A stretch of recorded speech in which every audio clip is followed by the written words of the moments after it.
Hello, I am Dr. Debbie. Today we're continuing the relationship dynamics series with a story about a conventional couple.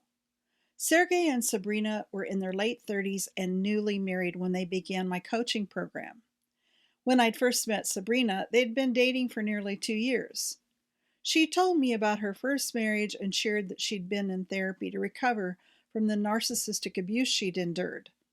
She'd ended therapy more than a year ago, but was still thoroughly confused about men. The clock was ticking for her. She wanted kids. Sergei was willing. He'd never been married and wanted a companion. She believed he was a good man, but she wasn't attracted to him. I suggested premarital counseling. She hesitated.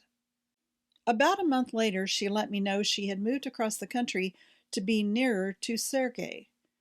They married soon after. A few more months passed when she and her new husband expressed their desire to enroll in my couples program. I was happy to help, but wondered what had made her suddenly decide to move and marry. Needless to say, I was more than a little concerned for her and for him. Attraction is such an important part of marriage, at least for most couples. The result of their Prepare-Enrich inventory looked promising. They were highly committed and strong in terms of their relationship roles and spiritual beliefs. However, they needed help to develop more effective communication and conflict resolution skills. So that's where we began. Their problem was readily apparent in the relationship dynamics. Sergei was very low in assertiveness. He had a hard time talking about his own thoughts and feelings or asking for what he wanted in the relationship. However, he scored high average on self-confidence and generally felt good about himself and his ability to accomplish what he wanted in life. On the other hand, Sabrina was more assertive and far less self-confident than her mate. She didn't feel like she could accomplish what she wanted. Sergei was high on avoidance and had great difficulty addressing issues directly. As a result, his assertive wife often brought things up, and he ended up feeling like she was dominating and controlling.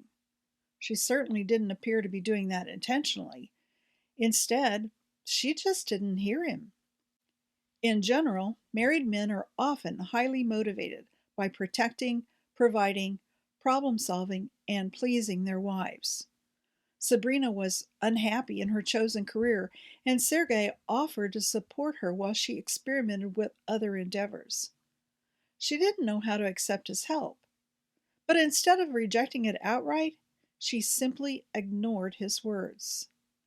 With encouragement from me, he would offer his thoughts and feelings on the matter, and I would ask her what she heard. She couldn't tell me.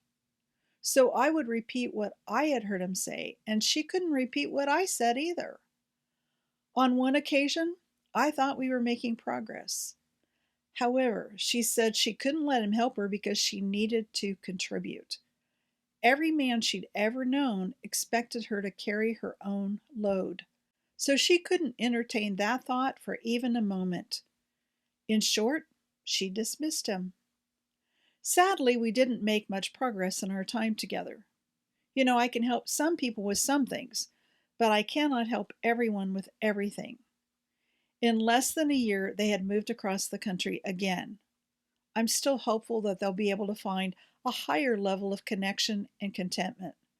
Maybe someone else, at the right time in the right place, can help them get to the next level of relationship satisfaction. Maybe not. They may continue with the practical aspects of partnership without any of the romance. I don't know. It's their choice. We all have choices. Some choices are harder than others. Some have greater rewards than others, but it's still your choice. Next time, I'll introduce you to Peter and Paula, a conflicted couple. We'll talk about their relationship dynamics and the path they took. Take care, and I'll see you in the next video.